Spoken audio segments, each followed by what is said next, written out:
Di sebuah desa terpencil di pesisir selatan Jawa, terdapat sebuah pantai yang dikenal dengan nama Pantai Selatan. Pantai ini bukanlah pantai biasa. Masyarakat setempat meyakini bahwa di pantai ini terdapat gerbang gaib yang menghubungkan dunia manusia dengan dunia makhluk halus. Bayangan cerita menyeramkan beredar tentang orang-orang yang hilang tanpa jejak setelah mengunjungi pantai tersebut, terutama pada saat malam tiba. Namun sebelum lanjut cerita ini, dukung terus channel ini dengan cara like, subscribe, dan hidupin tombol notifikasinya agar kalian tidak ketinggalan cerita terbaru dari channel ini. Bagaimana kelanjutan kisah kali ini? Langsung saja kita masuk ke ceritanya.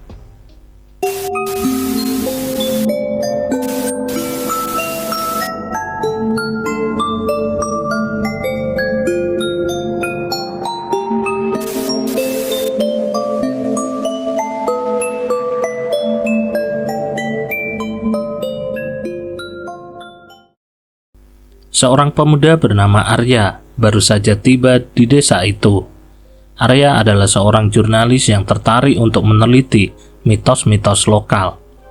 Dia mendapatkan informasi tentang Pantai Selatan dari seorang kolega yang menceritakan kisah-kisah misteri dan legenda seram seputar pantai tersebut. Meski peringatan telah diberikan, Arya tetap merasa tertantang untuk mencari tahu kebenarannya. Sesampainya di desa, Arya disambut dengan tatapan curiga dari penduduk setempat. Mereka tampak tidak senang dengan kehadiran orang asing yang ingin menggali cerita tentang Pantai Selatan. Namun, ada satu orang tua bernama Pak Slamet yang bersedia bicara dengannya. Pak Slamet adalah penjaga pantai yang telah menghabiskan seluruh hidupnya di desa itu. Dia mengajak Arya duduk di beranda rumahnya dan mulai bercerita tentang asal-usul gerbang pantai. Pantai Selatan bukanlah tempat untuk bermain-main, katanya dengan suara serak. Ada kekuatan yang tak bisa kita pahami. Banyak orang yang hilang setelah memasuki area terlarang di pantai. Pak Slamet menceritakan bahwa pada malam-malam tertentu, terutama saat bulan purnama, gerbang gaib itu terbuka. Mereka yang tidak sengaja melintasinya akan terperangkap di dunia lain. Dunia yang dihuni oleh makhluk-makhluk halus, beberapa di antaranya bersahabat, tetapi kebanyakan bermusuhan. Saya pernah melihatnya dengan mata kepala sendiri, lanjut Pak Slamet. Suatu malam, seorang nelayan dari desa ini hilang. Yang tersisa hanya perahunya yang terapung di tepi pantai. Semenjak saat itu, kami semua takut untuk mendekat ke pantai setelah matahari terbenam. Meskipun merasa sedikit ngeri, Arya tidak gentar. Dia ingin menyaksikan sendiri kebenaran di balik cerita-cerita itu. Malam itu juga, dia memutuskan untuk pergi ke pantai. Pak Slamet mencoba menahannya, tetapi Arya bertekad. Dengan peralatan kameranya, Arya menuju Pantai Selatan saat senja mulai turun. Suara deburan ombak dan angin yang menderu menambah kesan seram. Arya menyusuri pantai sambil merekam keadaan sekitar, berharap menemukan sesuatu yang luar biasa. Ketika malam mulai larut, Arya merasakan suhu yang tiba-tiba turun. Kabut tebal mulai menyelimuti pantai, membuat pandangannya terbatas. Dalam kegelapan, dia melihat bayangan-bayangan samar yang bergerak cepat. Merasa tertantang dan penasaran, Arya terus melangkah maju, mendekati area di mana Pak Slamet menyebut sebagai gerbang gaib. Tiba-tiba suara gemuruh terdengar dari laut. Arya berhenti sejenak dan menyadari bahwa ombak semakin ganas. Di kejauhan, dia melihat cahaya aneh yang berkedip-kedip di antara kabut. Tanpa sadar, Arya melangkah lebih jauh, seolah ada kekuatan yang menariknya. Saat Arya mencapai titik di mana cahaya itu paling terang, sebuah getaran kuat terasa di tanah. Arya terjatuh dan melihat pasir di sekitarnya berputar seperti pusaran.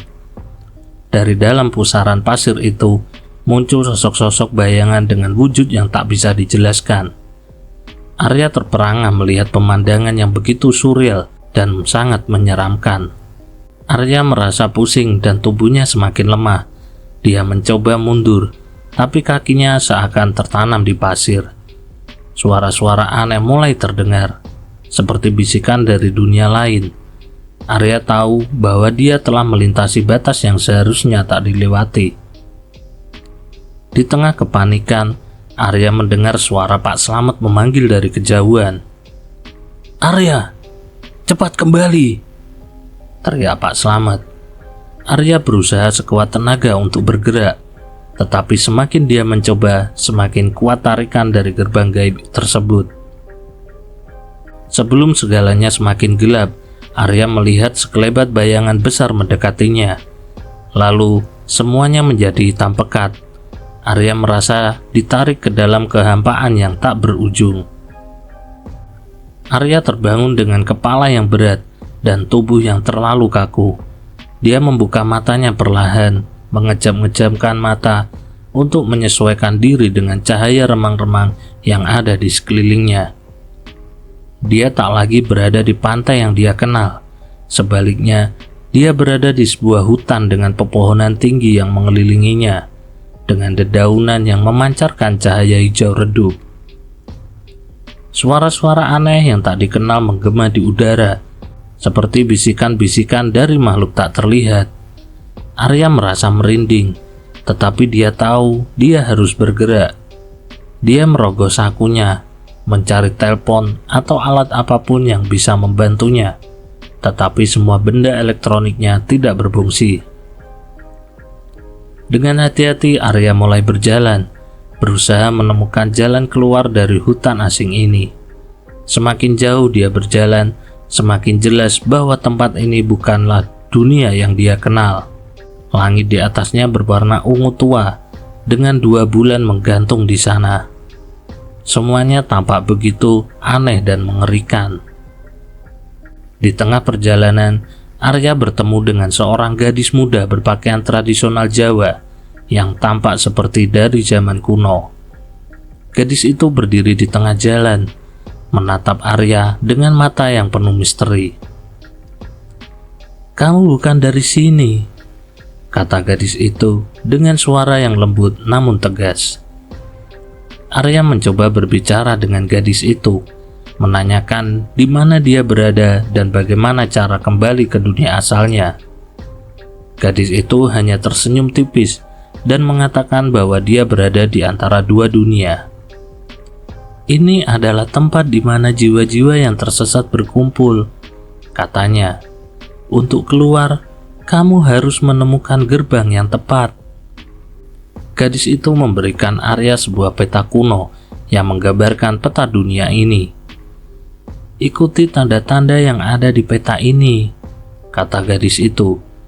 "Tapi hati-hati, banyak makhluk di sini yang tak suka dengan kehadiran manusia."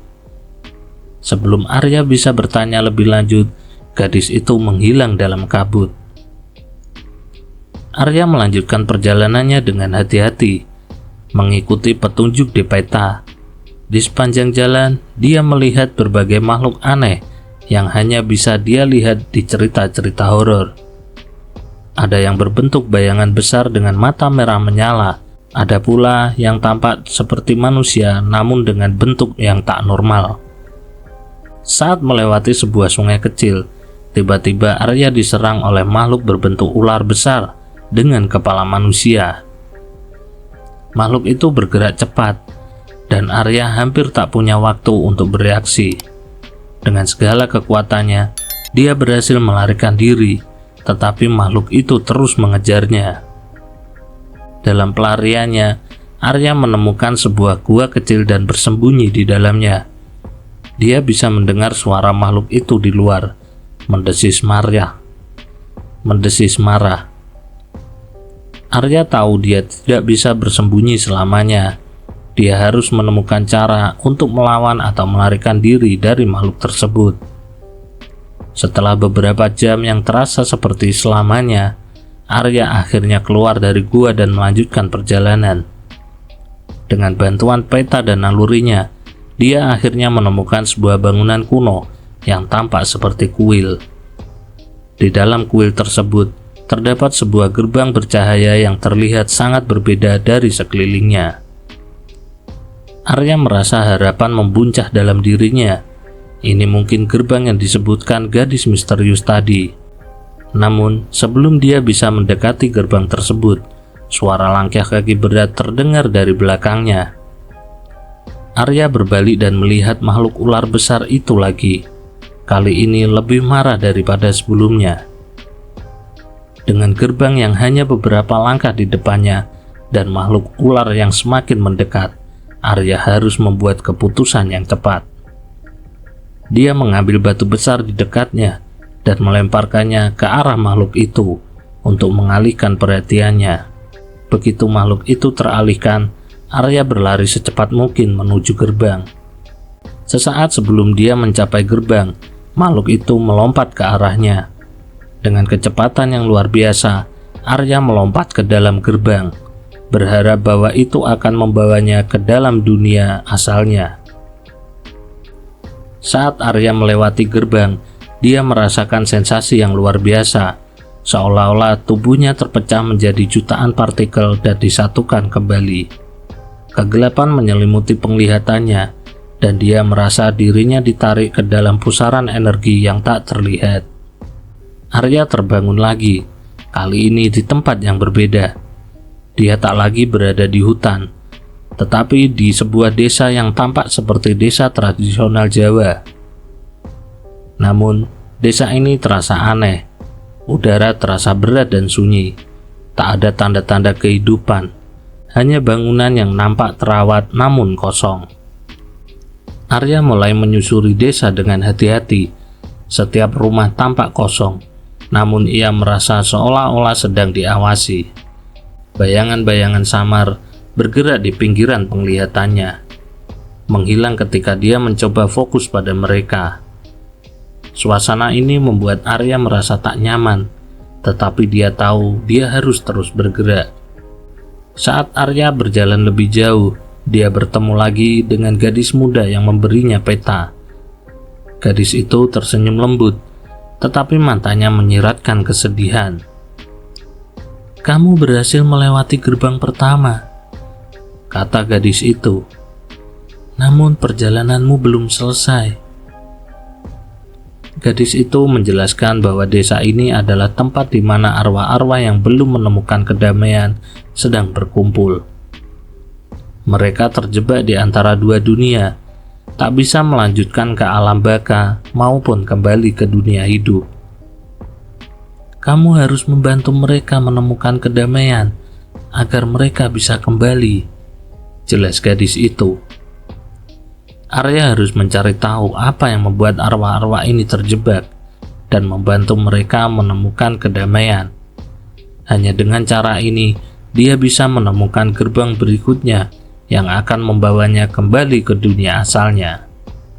Gadis itu memberi Arya sebuah jimat untuk melindunginya dari makhluk-makhluk jahat yang mungkin mencoba menghalangi perjalanannya. Arya mencari tahu tentang masa lalu desa ini. Dia menemukan sebuah rumah tua yang penuh dengan benda-benda bersejarah. Dalam rumah itu, dia menemukan jurnal-jurnal lama yang menceritakan kisah-kisah tragis para penduduk desa. Setiap jurnal mengandung cerita tentang seorang yang meninggal dengan cara tragis dan tidak adil. Saat malam tiba, Arya merasakan kehadiran arwah pertama. Arwah itu adalah sosok wanita muda bernama Sari yang meninggal karena kecelakaan di sawah. Dia tak bisa melanjutkan perjalanan karena merasa bertanggung jawab atas kematian adiknya yang tenggelam saat mencoba menyelamatkannya. Arya berbicara dengan arwah Sari, meyakinkannya bahwa kematian adiknya bukanlah kesalahannya. Dengan bantuan jimat yang diberikan gadis misterius, Arya memandu Sari untuk menerima dan memaafkan dirinya sendiri. Setelah proses emosional yang mendalam, arwah Sari akhirnya menemukan kedamaian dan menghilang dalam cahaya terang. Namun tidak semua arwah di desa ini baik. ada makhluk-makhluk jahat yang mencoba menghalangi Arya. Malam itu, Arya diserang oleh bayangan-bayangan hitam dengan mata merah menyala. Makhluk itu mencoba merenggut jiwanya, tetapi jimat yang dia miliki memberikan perlindungan sementara. Arya berjuang keras untuk melawan makhluk itu. Dengan keberanian dan kekuatan yang dia tidak sadari, dia berhasil menggunakan jimat itu untuk mengusir makhluk itu kembali ke kegelapan. Meski berhasil, Arya tahu bahwa ancaman itu masih belum hilang sepenuhnya. Setelah mengalahkan makhluk kegelapan, Arya menemukan petunjuk baru yang ditinggal oleh Arwasari. Petunjuk ini mengarahkan Arya ke sebuah gua di pinggiran desa, tempat di mana gerbang kedua tersembunyi. Arya merasa sedikit lega, tetapi dia tahu bahwa tantangan yang lebih besar menantinya. Dengan tekad yang kuat, Arya berjalan menuju gua. Saat dia mendekati pintu masuk, dia bisa merasakan aura magis yang kuat. Dia tahu bahwa dia mendekati gerbang kedua, tetapi juga merasakan bahwa ujian yang lebih berat menantinya di sana. Sesaat sebelum memasuki gua, Arya berhenti sejenak dan menghela nafas. Dia tidak tahu apa yang akan dia hadapi di dalam sana, tetapi dia tahu bahwa dia harus terus maju untuk menemukan jalan pulang. Dengan langkah yang mantap, dia melangkah masuk ke dalam kegelapan gua, bersiap menghadapi apapun yang ada di hadapannya.